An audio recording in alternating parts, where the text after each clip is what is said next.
So let me remind you for the last time, stop looking to be validated outside of yourself because they're never going to do it.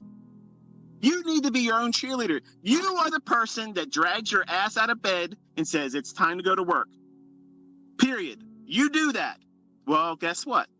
You got to use that same moxie to get your ass out of whatever you're doing when you're not at work, and you have to study. You have to study. You got to pour into this everything. Do it for a year. It's 1 year, folks. 1 year. Why a year? Because you're going to see all the seasonal influences that take place over the full calendar year. That's experience. That's a perspective that you cannot appreciate until you see it. Then you have that going into the next year. And if you journaled, you compare and contrast. When you start a new month, okay, what did I experience last September? What did I experience last October? And what was it like the last 3 weeks of December? And what was it like in January? You're going to have something as a baseline, and you do that every single year. But I'm going to tell you something, folks.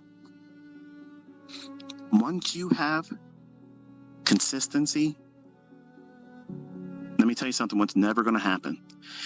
You're never going to want to talk about what you're doing to some family anymore. You're not going to want to do that because you're going to know right away, these people work.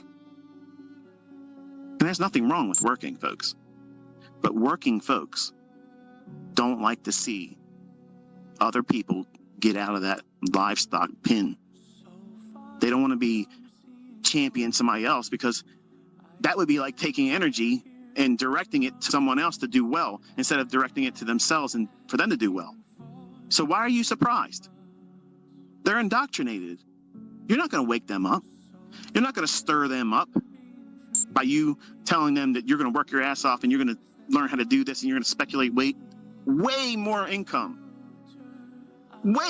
potential than any other job that you would ever fall into or get degrees with. It ain't never going to be compared.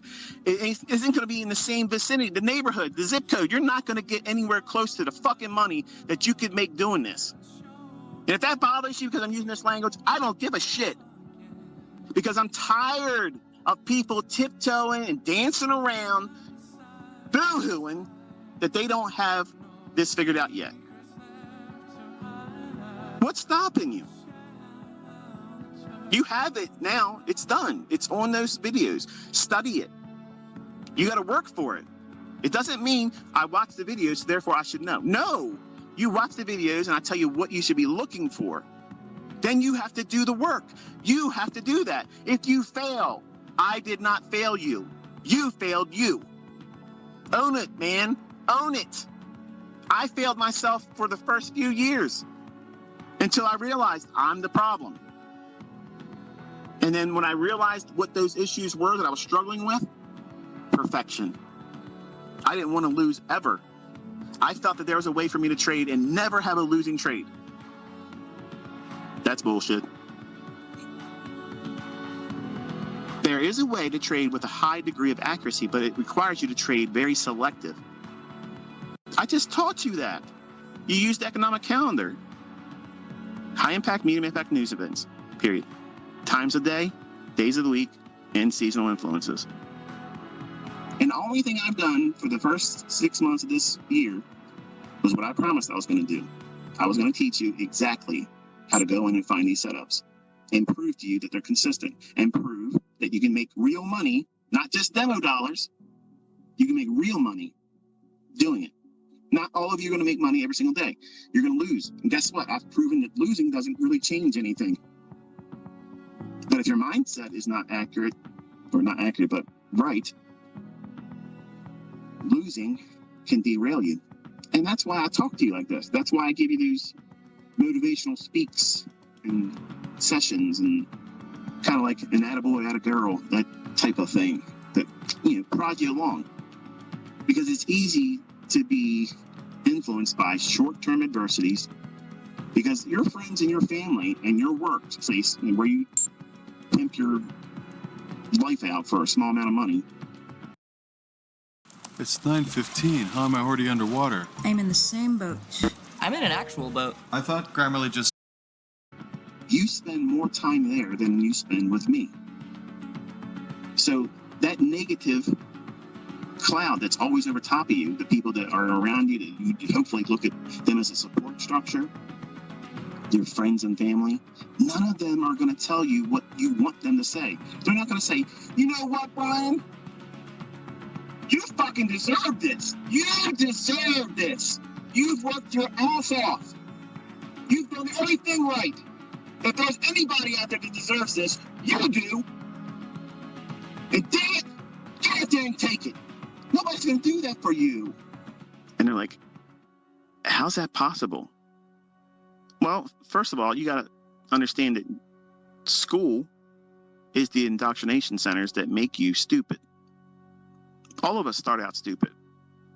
There isn't anybody that comes into this world and grows up as a child and is not falling out of the dumb tree and hitting every stupid branch.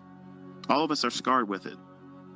But the smart individuals, the ones that are thinking outside the box, okay, they get a taste of that bullshit and they think, you know, there's something better that has to exist because I can't keep doing this.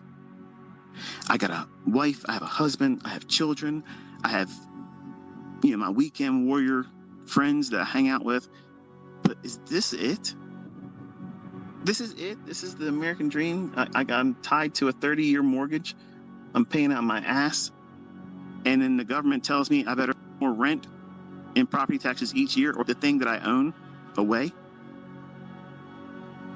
And I got to go back to that same place that I can't stand to work around the same people because they're in the same situation I'm in. They're miserable. You're forced to be among other livestock. And you're wondering why the place stinks like shit. You got to change your setting. You got to do that. Your employer ain't going to be like, you know what? You've been doing such an exceptional job. You deserve a new lifestyle. Let me make that happen for you. Don't report to work anymore. Stay home. I'll checks for nothing because you deserve it. You did very, very well. You were outperforming your quota for the last 6 months. And instead of employee of the year, you get a new lifestyle. Wouldn't that be great if it did that? Like that's what you all worked for. That type of thing. That's the kind of pension plan that would really want to work.